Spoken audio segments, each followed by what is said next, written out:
will hear a number of different recordings, and you will have to answer questions on what you hear. There will be time for you to read the instructions and questions, and you will have a chance to check your work. All the recordings will be played once only. The test is in 4 sections. At the end of the test, you will be given 10 minutes to transfer your answers to an answer sheet. Now turn to Section 1. Section 1. You'll hear a man giving information to a group of new university students. First, you have some time to look at questions 1 to 5.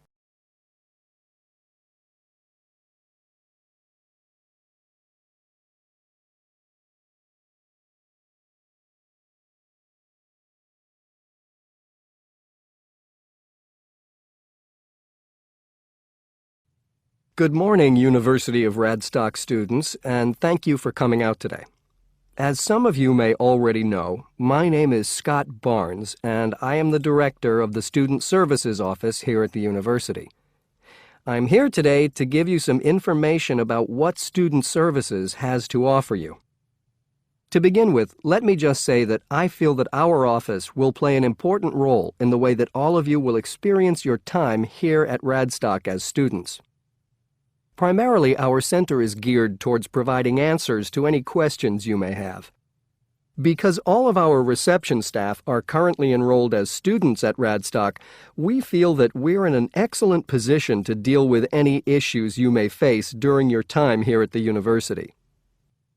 As I said earlier, the Student Services Office is mainly a place where you can have your queries answered.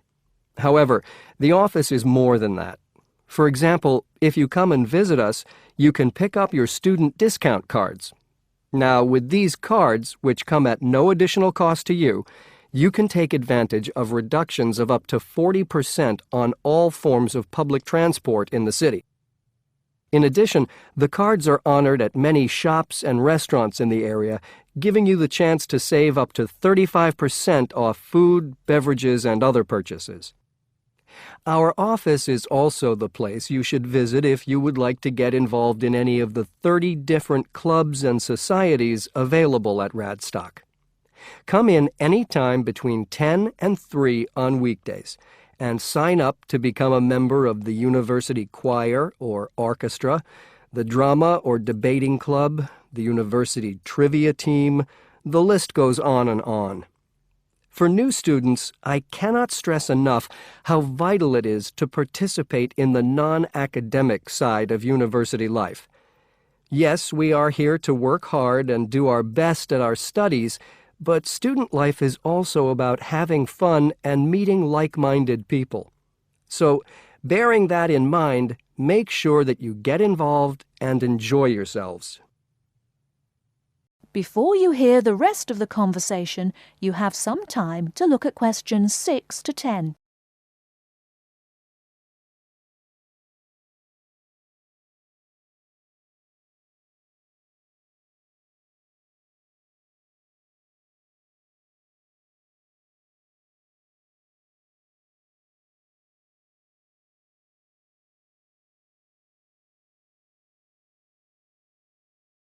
Now listen and answer questions 6 to 10.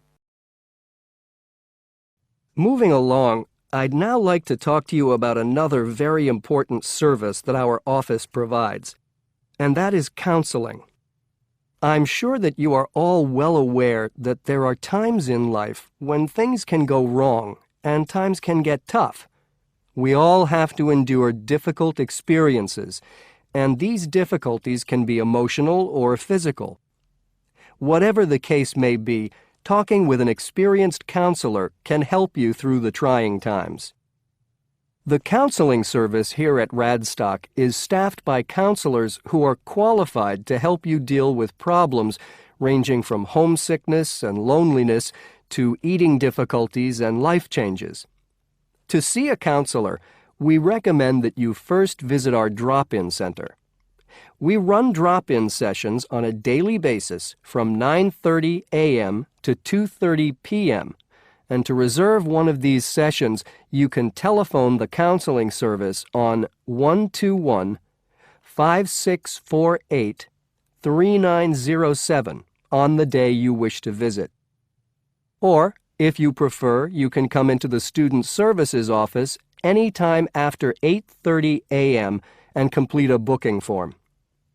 If it should happen that you need to cancel your appointment for the drop-in session, we would request that you contact the counseling service as soon as possible to let them know.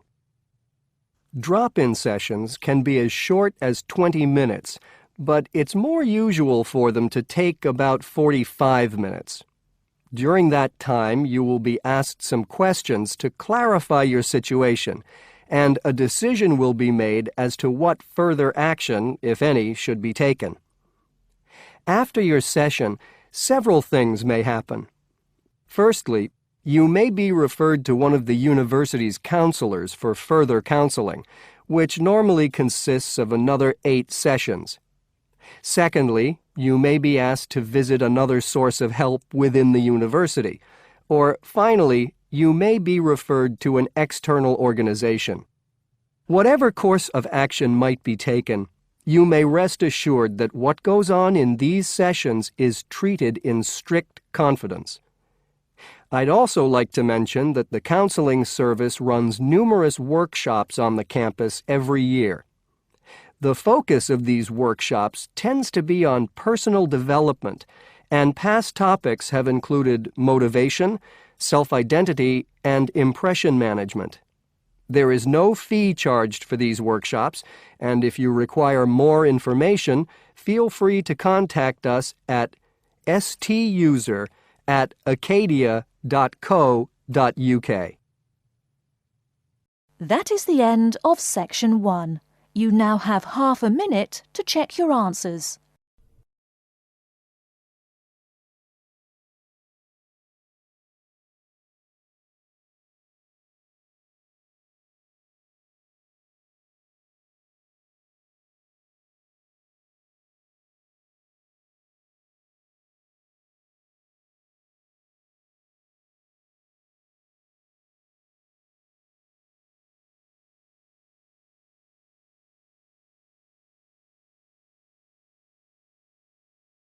Section 2. You will hear a media studies tutor giving a lecture about news sources. First, you have some time to look at questions 11 to 15.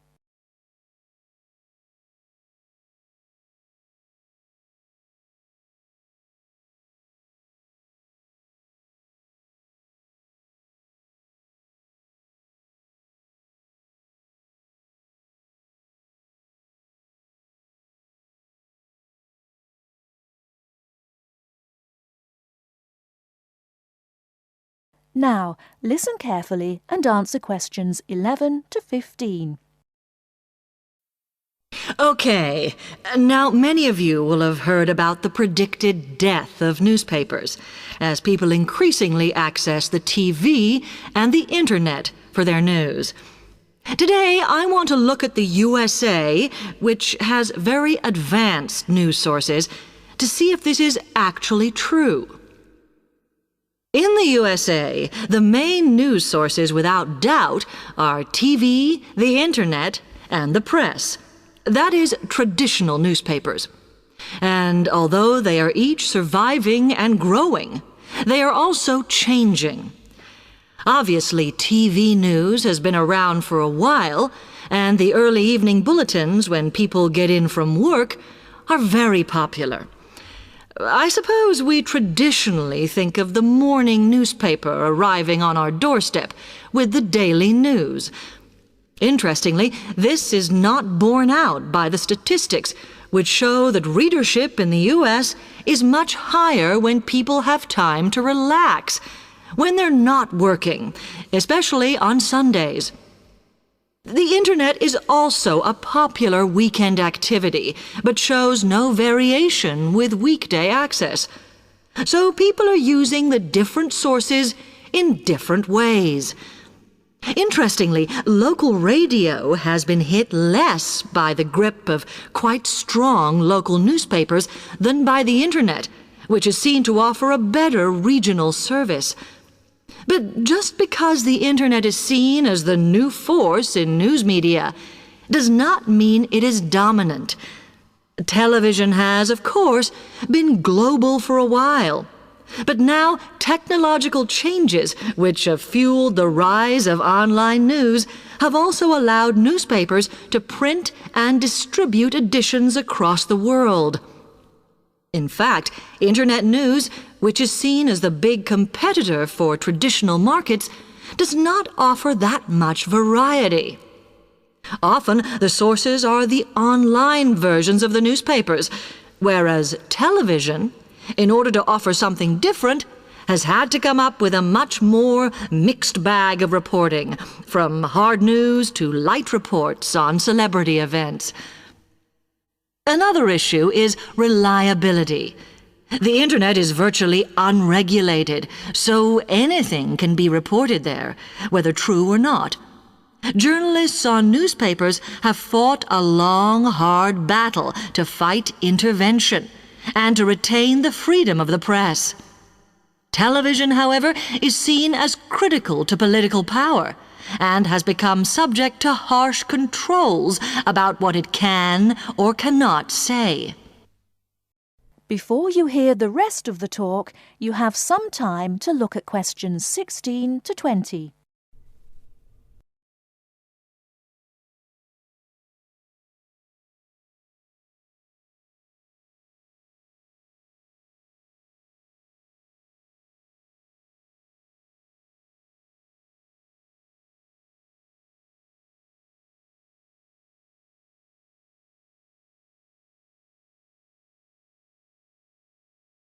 Now listen and answer questions 16 to 20.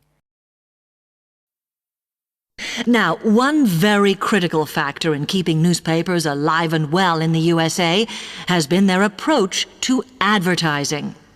Obviously, newspapers are heavily dependent on advertising revenue, and they have become more and more imaginative in what they offer, in order to make sure that advertisers use them and not other news sources. This has meant that, contrary to popular belief, newspapers now have a significantly higher profit margin than the rest of American industry. So, how have they managed to raise advertising revenue in this way? Well, they have put a lot of effort into developing and maintaining a very strong association with the retail trade. And they've come up with a winner.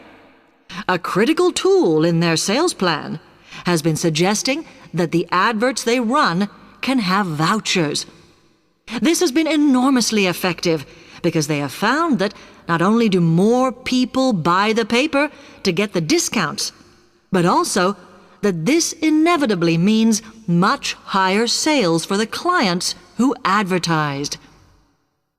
As well as doing this, the newspapers have also introduced aggressive sales campaigns over the last few years. This has resulted in a significant and continuing rise in the number of advertisers prepared to pay the extra for full-page ads. So, what I would like to move on to... That is the end of section 2. You now have half a minute to check your answers.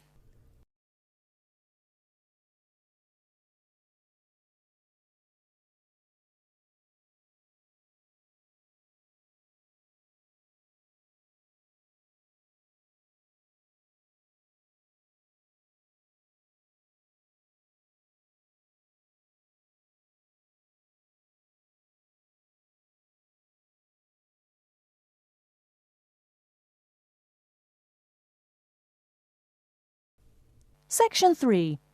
You will hear a recorded message about buying tickets from a booking agency. First, you have some time to look at questions 21 to 25.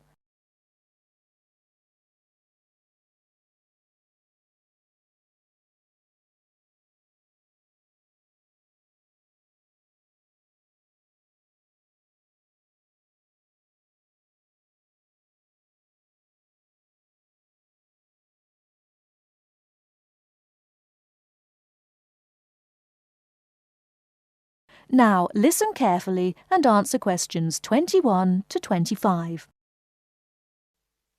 Thank you for calling ATS Advanced Ticketing System, the call system for all your entertainment needs. Our automated telephone service is designed to answer your questions quickly and easily. The ATS office in the Regency Theatre is open Monday to Thursdays from 10 a.m. till 5 p.m. and on Friday and Saturday till 8 p.m. For online bookings and detailed program listings, check our website at www.atstix.com. That's spelled ATSTIX.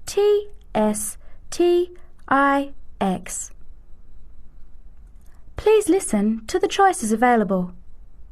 You may press your choice as soon as you hear it to get more information. For sporting events, including the Western International Tennis Classic, press 1. For the Formula 1 Grand Prix, press 2. For classical music, including the upcoming Philharmonic Orchestra series, press 3. For theatre and dance, press 4. For other inquiries, please hold the line. Before the recorded message continues, Before you hear the rest of the talk, you have some time to look at questions 26 to 30.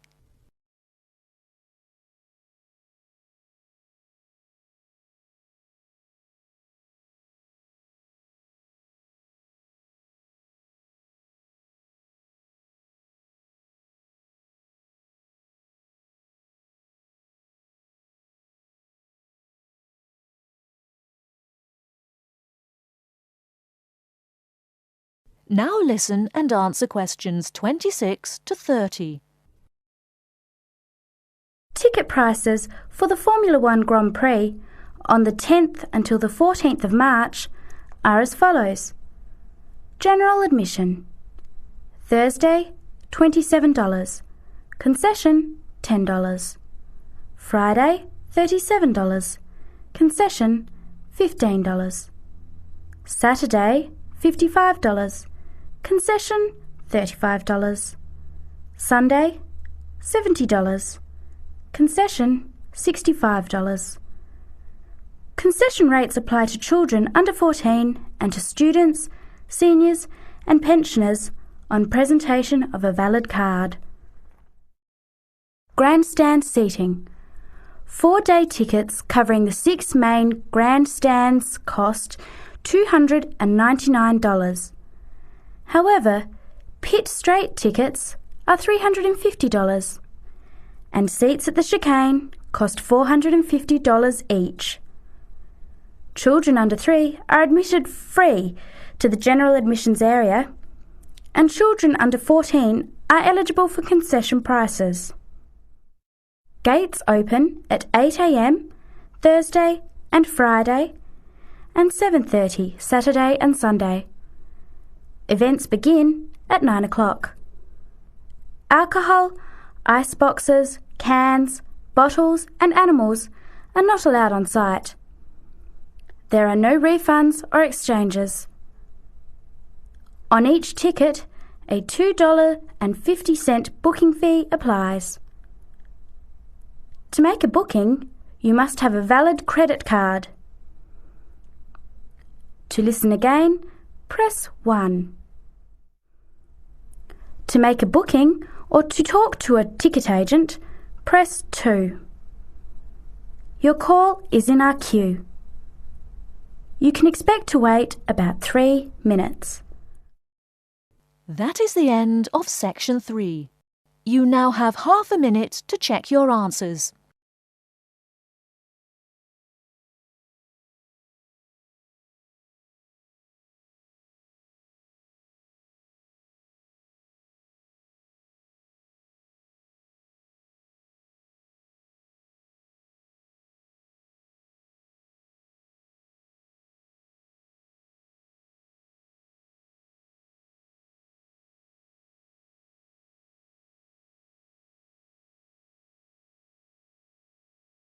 Now turn to Section 4. Section 4. You are going to hear a lecture. First, you have some time to look at questions 31 to 40.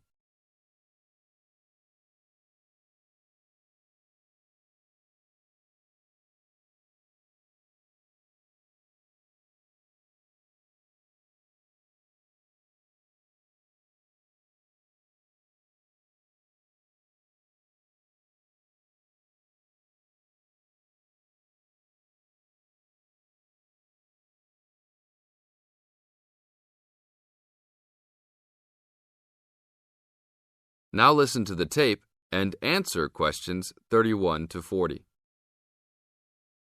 I'd like to introduce Rebecca Bramwell, an artist and illustrator who has come along today to talk to you all about getting your first job or commission as an artist. Over to you, Rebecca. Thank you for inviting me. I remember when I graduated back in 1983, I was very excited about getting my first commission. My degree was in fine art, and I'd worked long and hard to get it. I was an enthusiastic student, and I never found it difficult to find the incentive to paint.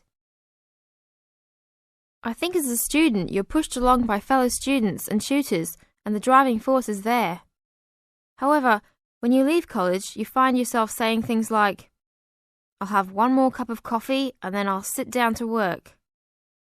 I hate to admit it, but I say it myself. Suddenly, it isn't finding the inspiration or getting the right paper that's a problem. It's you. In my view, there are a number of reasons why this happens. It's a real challenge making a decent living as a new artist. You have to find a market for your work. Often you work freelance and need to take samples or portfolios of your work from place to place. These experiences are common to a lot of professional people. But artists also have to bare their souls to the world in a way. More than anything, they want praise. If people don't like what they create, then it can be a very emotional and upsetting experience hearing them say this. I began to realize that these problems were preventing me from having a career in art, and so I decided to experiment. I was a painter, but I started to dabble in illustration, drawing pictures for books, cards, and this offered me the opportunity to become more emotionally detached from my work. I was no longer producing images from the heart, but developing images for a specified subject, taking a more practical approach. I began to develop a collection of my illustrations which I put into a portfolio and started to carry around with me to show prospective clients and employers. But it was still tricky because publishers, for example, want to know that your drawings will reproduce well in a book. But without having had any work published, it's hard to prove this. Having a wonderful portfolio or collection of original artwork is, of course, a first step. But what most potential clients would like to see is printed artwork, and without this evidence, they tend to hold back still when it comes to offering a contract. Well, I overcame this problem in two ways, and I suppose this is my advice to you on preparing your portfolio of your best work. The first way was by submitting my work for a competition. The one I chose was for a horoscope design and was sponsored by a top women's magazine. There are a few of these competitions each year, and they offer new illustrators an opportunity to showcase their work. The other approach I took was to design and print some mock-up pages of a book. In other words, I placed some of my illustrations next to some text in order to demonstrate how my work would look when it was printed. Perhaps I was lucky in that I had taken a degree that provided me with all-round creative skills, so that I could vary my style and wasn't limited to a certain technique. I think that is important. The art world and many other creative fields do try to pigeonhole people into snug boxes with an accompanying label. I think you should try to resist this if you feel it happening to you. If you don't, you'll find it difficult to have new work accepted if you try to develop your style at a later stage in your career. Nevertheless, when you start out, and particularly when you're going for an interview, it's important not to confuse people by having a lot of different examples in your portfolio. One remedy for this is to separate your work into distinct categories. In my case, I did this by dividing my design-inspired illustrations from my paintings. It is then easier to analyse the market suited to each portfolio, such as magazines, book jackets, CD covers, etc. Working under two names is also useful, as it clarifies the different approaches and offers a distinction between them. I think it's been hard for artists to be recognised in anything other than the pigeonholes that they have been placed in. Luckily, these barriers are slowly being demolished. This is the end of Section 4. You now have 30 seconds to check your answers.